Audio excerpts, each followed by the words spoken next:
Chapter 3. The next morning when the Otis family met at breakfast, they discussed the ghost at some length. The United States minister was quite naturally a little annoyed to find that his present had not been accepted. "I have no wish," he said, "to do the ghost any personal injury. And I must say that considering the length of time he has been in the house, I don't think it is at all polite to throw pillows at him." A very just remark, at which I'm sorry to say the twins burst into shouts of laughter. "Upon the other hand," he continued, "if he really declines to use the Rising Sun lubricator, we shall have to take his chains from him. It would be quite impossible to sleep with such a noise going on outside the bedrooms." For the rest of the week, however, they were undisturbed, the only thing that excited any attention being the continual renewal of the bloodstain on the library floor. This certainly was very strange, as the door was always locked at night by Mr. Otis, and the windows kept completely barred. The chameleon-like colour, also, of the stain excited a good deal of comment.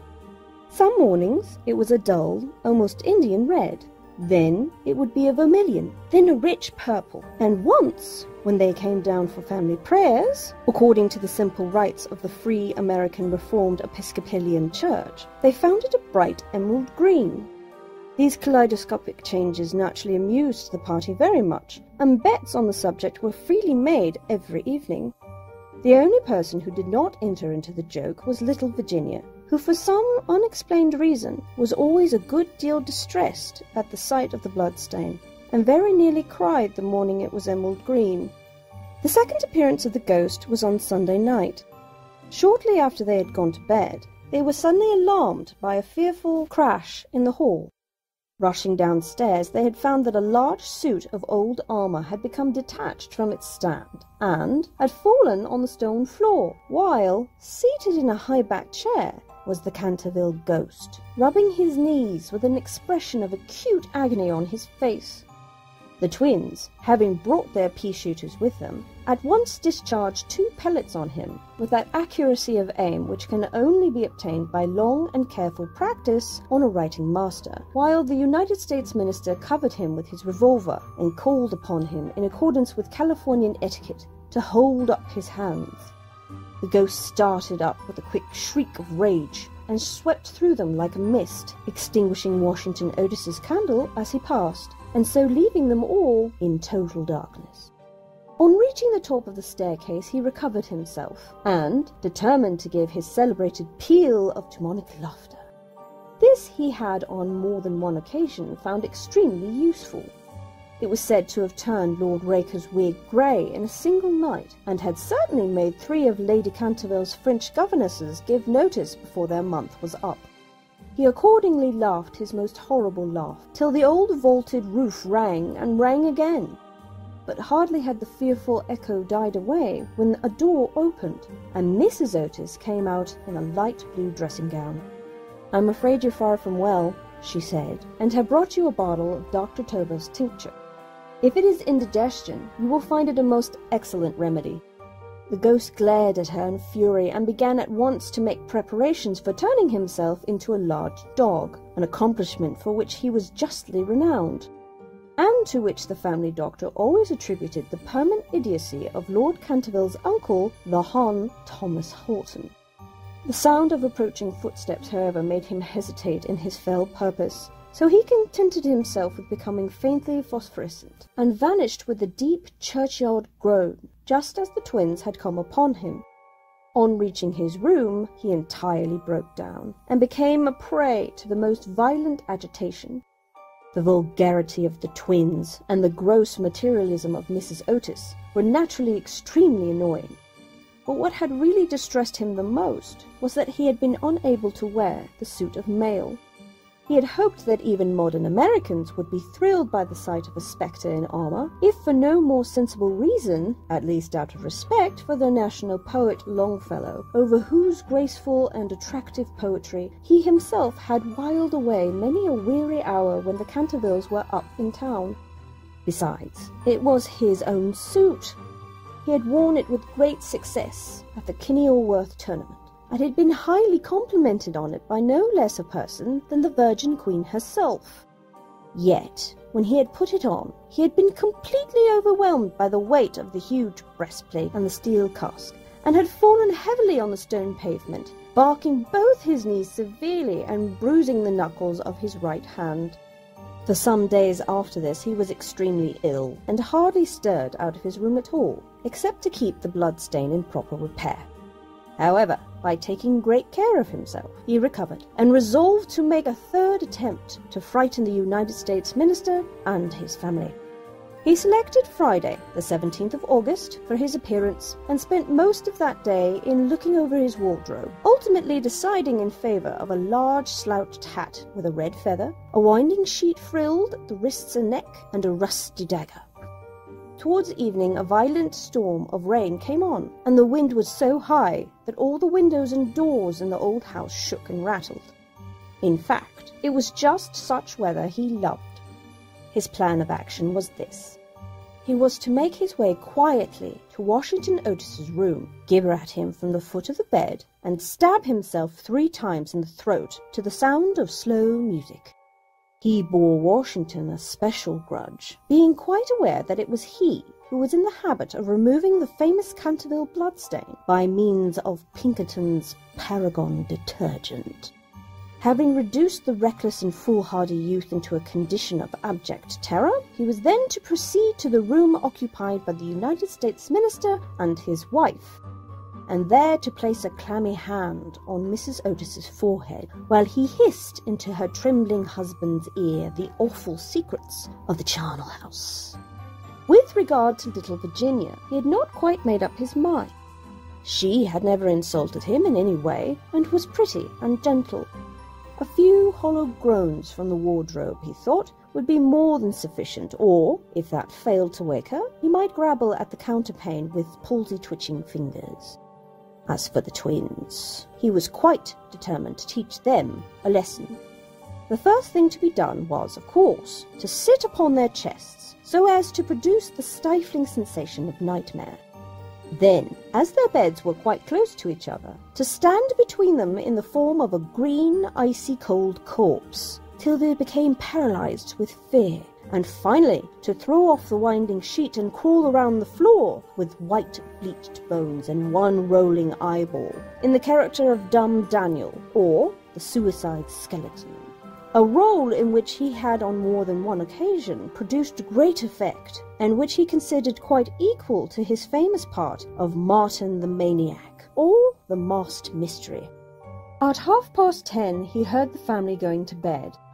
For some reason he was disturbed by wild shrieks of laughter from the twins, who, with the light-hearted gaiety of schoolboys, were evidently amusing themselves before they retired to rest. But at 11:15 all was still, and, as midnight sounded, he sallied forth. The owl beat against the window panes, the raven croaked from the old yew tree, and the wind wandered moaning around the house like a lost soul. But the Otis family slept unconscious of their doom, and high above the rain and storm he could hear the steady snoring of the minister for the United States. He stepped stealthily out of the wainscoting with an evil smile on his cruel, wrinkled mouth, and the moon hid her face in a cloud as he stole past the great hall window, where his own arms and those of his murdered wife were blazoned in the azure and gold. On and on he glided, like an evil shadow, the very darkness seeming to loathe him as he passed. Once he thought he'd heard something call and stopped, but it was only the baying of a dog from the Red Farm. And he went on, muttering strange 16th century curses, and ever and anon brandishing the rusty dagger into the midnight air. Finally he reached the corner of the passage that led to the luckless Washington's room. For a moment he paused there, the wind blowing his long grey locks about his head, and twisting into a grotesque and fantastic folds of the nameless horror of the dead man's shroud. Then the clock struck the quarter, and he felt the time had come. He chuckled to himself, and turned the corner, but no sooner had he done so than, with a piteous wail of terror, he fell back, and hid his blanched face in his long, bony hands. Right in front of him was standing a horrible spectre, motionless as a carved image, and monstrous as a madman's dream. Its head was bald and burnished, its face round and fat and white, and hideous laughter seemed to have writhed its features into an eternal grin. From the eyes streamed rays of scarlet light. The mouth was a wide well of fire, and a hideous garment, like to his own, swathed in its silent snows of the Titan form. On its breast was a placard with strange writing in antique characters, same scroll of shame it seemed, some record of its wild sins, some awful calendar of crime, and with its right hand it bore aloft a falchion of gleaming steel. Never having seen a ghost before, he naturally was terribly frightened, and after a second hasty glance at the awful phantom, he fled back to his room, tripping up in his long winding sheet as he sped down the corridor, and finally dropping the rusty dagger into the minister's jackboots, where it was found in the morning by the butler. Once in the privacy of his own apartment, he flung himself down on a small pallet bed, and hid his face under the clothes.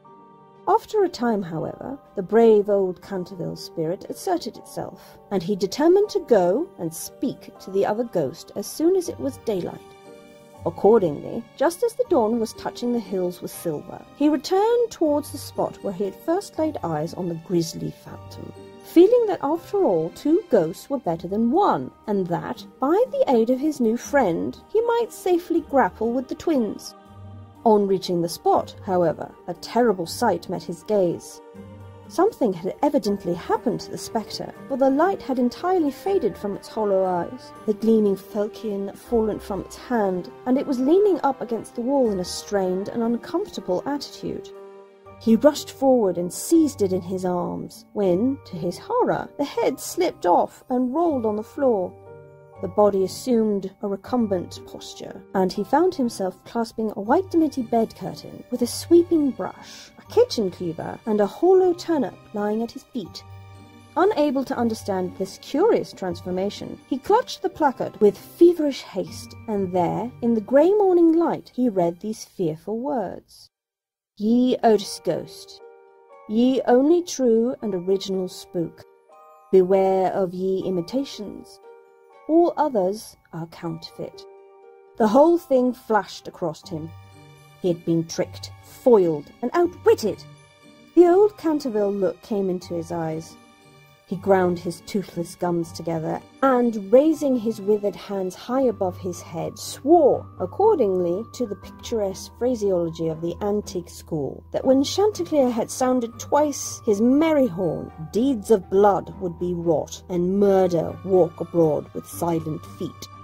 Hardly had he finished this awful oath when, from the red-tiled roof of a distant homestead, a cock crew. He laughed a long, low, bitter laugh, and waited. Hour after hour he waited, but the cock, for some strange reason, did not crow again. Finally, at 7:30, the arrival of the housemaids made him give up his fearful vigil, and he stalked back to his room, thinking of his vain hope and baffled purpose. There he consulted several books of ancient chivalry, from which he was exceedingly fond, and found that, on every occasion on which his oath had been used, Chanticleer had always crowed a second time. "Perdition seize that naughty fowl," he muttered. "I have seen the day when with my stout spear I would have run him through the gourd, and made him crow for me as 'twere in death." Then he retired to a comfortable lead coffin, and stayed there till evening.